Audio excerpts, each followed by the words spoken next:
tacos mexicanos, no el pan de maíz, ¿no? Sí. Estamos precisamente con Juan José Martínez, ahora cambiando de tema.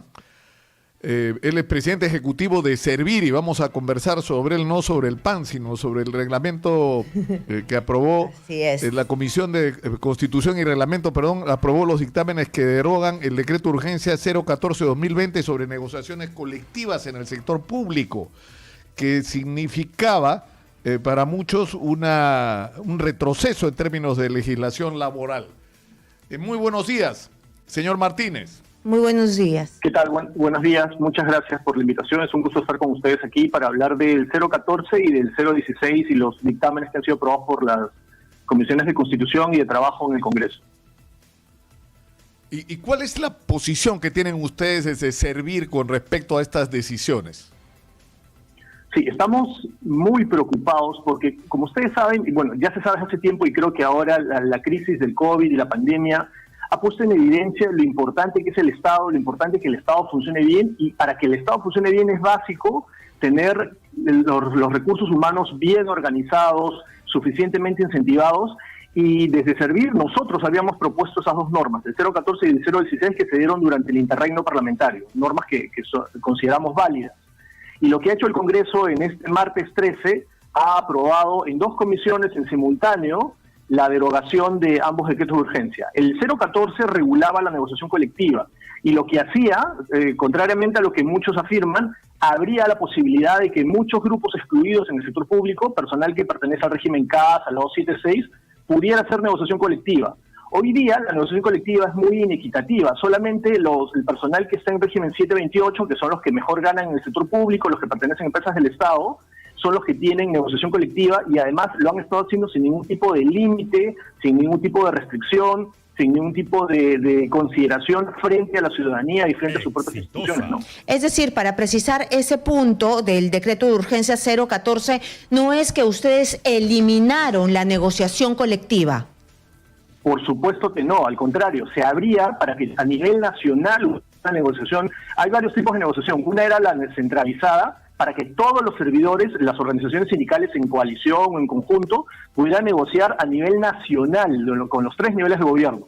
Y habían otros casos en donde se podía hacer negociación descentralizada por entidades públicas. Lo que ha pasado, y lo que está diciendo el dictamen de la Comisión de Trabajo, es que deja libres a los que son 728, y entonces a los que tienen régimen laboral privado, que como digo, son los que tienen las mejores condiciones laborales y económicas hoy día en el sector público. Entonces ellos no van a tener ningún tipo de límite, y lo que va a suceder además es que van a haber hay instituciones hoy día que dentro de una misma institución tienen régimen 276, que es el personal más antiguo, el de la antigua carrera administrativa, tienen personal que está bajo el régimen CAS y tienen personal bajo el régimen 728. En una misma entidad, los que son 728 van a poder negociar prácticamente sin limitación, mientras que los otros van a tener prácticamente restricciones y no van a tener el mismo tipo de derechos. Lo que no se entiende, señor Martínez, es que se creó Servir con el objeto de formalizar la situación y regularizar la situación laboral de los trabajadores del Estado y que se respetara la meritocracia, hubiera eficiencia en el aparato del Estado. Y uno de los hechos que ha revelado el caso Swing, así como los nombramientos de cargos de confianza, es que lamentablemente estamos lejos de que esto ocurra. Es decir, estamos en ¿cómo es posible que exista el sistema CAS? Esa es una lucha y un sistema constante. Por eso, por ejemplo, nosotros promovimos el que se dicte el decreto de urgencia 016. Porque ¿qué ha estado sucediendo? Lo que las normas en el Perú siempre han dicho para el sector público desde hace muchos años, no es de ahorita, es que para ingresar al sector público tenía que existir una plaza presupuestada. Y existe una ley vigente desde el 2005 que se llama Ley Marco Empleo Público, que lo que dice es que se tiene que entrar por concurso. Sin embargo, el Poder Judicial, inclusive incumpliendo un precedente del Tribunal Constitucional, repone a personas que tienen contratos de locación de servicios, contratos de diverso tipo. Entonces, lo que estamos haciendo, y es un proceso difícil, es un proceso en el cual estamos insistiendo desde hace varios años en verdad, hemos tratado de seguir ordenando eso, y este tipo de decretos de urgencia pretendían seguir ordenando eso, pero a contracorriente de ordenar, el Congreso está proponiendo más bien retroceder en lo que se viene avanzando. Es un esfuerzo Señor Martínez, que se viene realizando, es verdad. yo entiendo en realidad que el espíritu de la pregunta de Nicolás va por otro lado, es decir, ¿por qué todavía tenemos nosotros en el aparato estatal gente así como el señor Richard Swing? ¿Por qué tenemos este tipo de elementos que en realidad no han demostrado su capacidad? Y eso le resta, pues, eficiencia al Estado.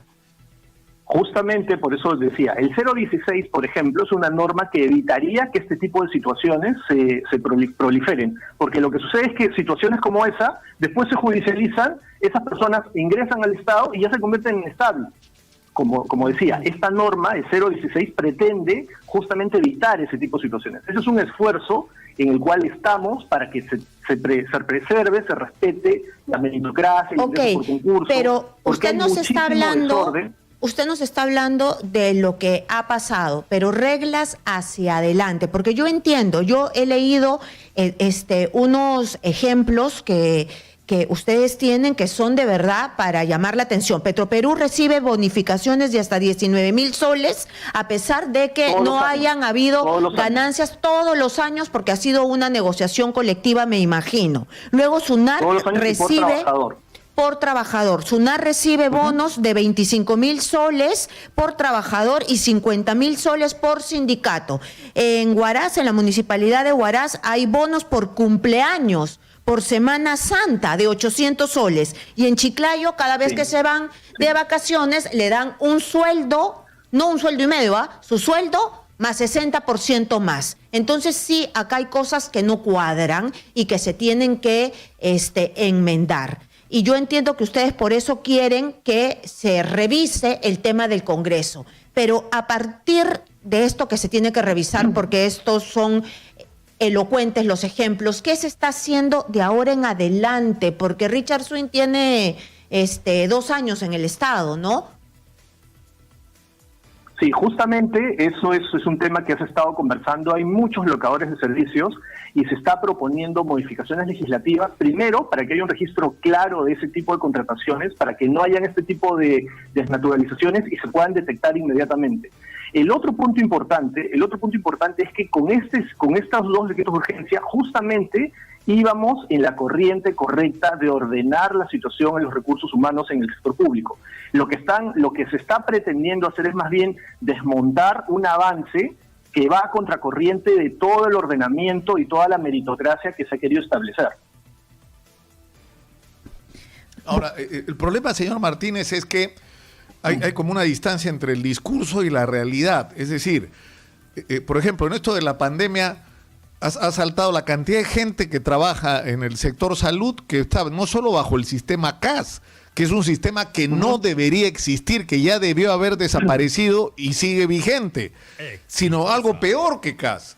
Lo de los recibos por honorario, los contratos por servicios personales, es decir, médicos, enfermeras, tecnólogos que se están fajando y arriesgando sus vidas en la lucha contra la pandemia y que tienen que firmar un recibo por honorarios para que les paguen y no tienen ningún derecho y no saben si el próximo mes estarán ahí. Además, sin ningún tipo de derechos. Hay que recordar que desde el año 2014 está vigente una nueva ley de servicio civil y desde nuestra institución hemos estado empujando a las entidades para que migren este nuevo sistema. Este nuevo sistema, además, en donde se asegura que las entidades tengan presupuesto para que hagan concursos. Lamentablemente, en muchas entidades no se ha comprendido ni desde el lado de las autoridades, ni desde el lado de las organizaciones sindicales, algunos trabajadores, y se oponen a que se realice esta migración. En la ley de servicio civil, las personas ya ingresan a un régimen laboral, tienen derechos, pueden hacer carrera, es más, este régimen lo que pretende es que las personas... Pero yo le pregunto, por ejemplo, en Servir, ¿hay trabajadores CAS bajo el sistema CAS? En Servir tenemos algún grupo... En la institución Servir. Inicialmente, la Servir tiene régimen 728 porque es una entidad que se creó en el año 2008. Tenemos algunos trabajadores en régimen CAS, pero estamos ahorita, en este momento, desde el anteaño pasado, en migración de nuestro personal al nuevo régimen. En ese proceso estamos. Este es un proceso que tampoco se puede realizar de la noche a la mañana porque estamos hablando de cientos de personas y en el caso de todo el Estado peruano estamos hablando de miles de personas. Nosotros, como decía, estamos yo tengo dos preguntas finales, señor Martínez. Uno, la perversión esta del personal de confianza. ¿Por qué? Es decir, hay cargos clave que requieren formación técnica, expertise, conocimiento, y que en realidad son puestos de confianza, es decir, no están nombrados en ese lugar por sus capacidades, sino por su simpatía, su participación en una campaña o lo que fuera. Y lo segundo es la contratación de las consultorías. Es decir, esas mismas instituciones que usted dice se niegan a acabar con el sistema de CAS o se resisten a cambiar con el sistema de CAS, le aseguro que están gastando fortunas en consultoría. Si uno utiliza ese dinero de las consultorías en mejorar la condición laboral de quienes están ya trabajando en el aparato del Estado, tendríamos un Estado mucho más eficiente y acabaríamos con estos sistemas perversos de trabajadores disminuidos. El personal de confianza legalmente puede existir y solamente es el 5% del total de personal. Y aún sean de confianza, el de confianza significa que no entra por concurso, sino entra por nombramiento directo. Pero una cosa importante en la cual nosotros estamos haciendo supervisión y la Contraloría ha hecho supervisiones el año pasado a gobiernos regionales y gobiernos locales, y está muy bien que lo haga, es que por más que sea un puesto de confianza, no puede ser cualquier persona, tiene que cumplir con el perfil del puesto. Ese es un tema clave, porque en el perfil se establece cuáles son los requisitos, cuáles son la experiencia, cuáles son los estudios. No es que pueda entrar cualquiera. Pero señor Martínez, mueven el perfil como quieren. En este país mueven el perfil y lo ponen justo, es el saco a la medida. Eso también es un tema que efectivamente se está supervisando. Hay reglas para modificar los perfiles. Parte del problema, o parte de la complejidad de esta situación, es que estamos hablando de más de 2.000 entidades públicas en los 3 niveles de gobierno, en los 3 poderes del Estado. En realidad son casi 3.000 entidades, porque hay entidades públicas como gobiernos regionales que son muy grandes, que tienen subdivisiones que son las denominadas unidades ejecutoras. Entonces, supervisar y controlar a este número gigantesco de entidades es una labor muy grande, en donde nosotros, por ejemplo, estamos promoviendo también y haciendo alianza con la Contraloría para que se revise este tipo de cosas. Como les decía, el año pasado la Contraloría positivamente ha entrado a revisar ese tema. Otra cosa importante que hay para que vean la complejidad del tema es que desde el 2018 el Ministerio de Economía ha estado haciendo una revisión de las partidas presupuestales de muchas entidades y ha encontrado recurrentemente que hay aproximadamente 2.000 millones de soles de presupuesto que no tienen una justificación clara de por qué se están pagando los servidores. Entonces, ese tipo de cosas, lo que quiero decirles es que tenemos que seguir en el camino de ordenar la planilla y el funcionamiento de los recursos públicos. Estos decretos de urgencia que se habían dado van en esa corriente y dejarlos sin efecto le hace un flaco favor al Estado peruano. Más bien, quería comentar una cosa final. Estos 2 decretos de urgencia han sido impugnados ante el Tribunal Constitucional por varios colegios profesionales. Yo lo que quisiera exhortar al Congreso es que, ¿por qué no esperamos a que el Tribunal Constitucional se manifieste? Que es, digamos, una voz ponderada, equilibrada, y que seguramente va a dar su voz y va a dar una solución equilibrada, y esperemos a lo que defina el Tribunal Constitucional. Señor Martínez, una pregunta muy pequeña. Usted acaba de dar un dato, 2.000 millones de soles que se pierden cada año porque el MEF no sabe por qué se les está pagando esta cifra a cientos o miles de trabajadores. Esto además de las consultorías, que ya también son entre 2.000 y 2.500 millones de soles.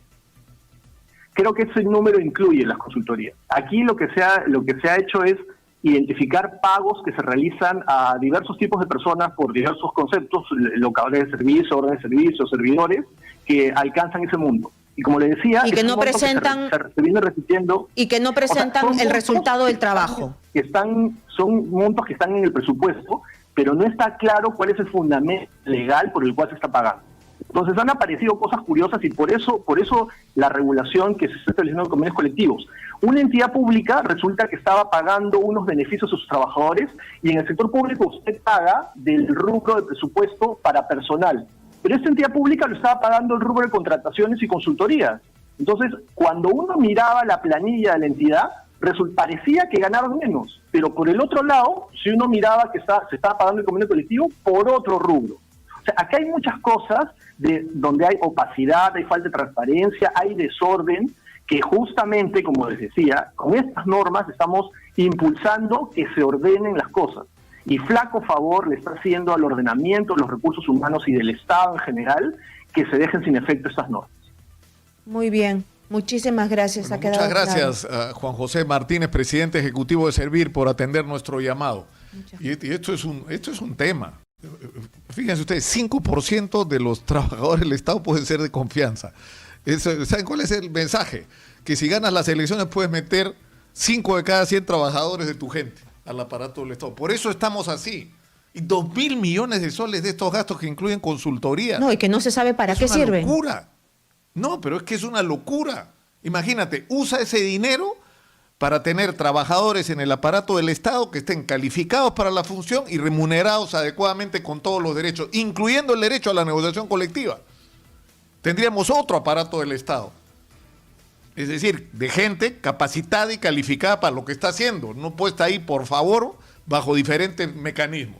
El puesto de confianza o la contratación de consultorías o servicios no personales. Y junto a esto deberían venir también el tema de la sanción inmediata, sumaria, para los temas de corrupción. Un trabajador que está ahí sentado y comete un acto de corrupción, un trabajador bien pagado, eficiente, que tiene todos sus derechos, comete un acto de corrupción, nunca más debería estar en el Estado peruano.